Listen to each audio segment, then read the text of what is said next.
ഈ ബ്രോ പറഞ്ഞ പോലെ യൂറോപ്യൻ കൺട്രിയെ വെച്ച് എല്ലാ രാജ്യങ്ങളെയും അളക്കരുത്. അവർ എന്നും നിങ്ങളെ അടിമകളായി കാണുന്നവരാണ്.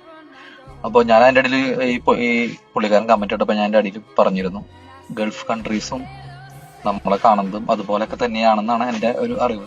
കാരണം ഒരു ബ്രിട്ടീഷ് പാസ്പോർട്ടുള്ള ആൾക്ക്, അല്ലെങ്കിൽ ഒരു കാനഡിയൻ പാസ്പോർട്ടുള്ള ആൾക്കോ, അല്ലെങ്കിൽ ഓസ്ട്രേലിയൻ പാസ്പോർട്ടുള്ള ആൾക്കോ, അല്ലെങ്കിൽ അമേരിക്കൻ പാസ്പോർട്ടുള്ള ആളുകളെ ട്രീറ്റ് ചെയ്യണത് രീതിയല്ല ഗൾഫ് കൺട്രീസിൽ നമ്മൾ ഇന്ത്യൻസിനെ ട്രീറ്റ് ചെയ്യണത്.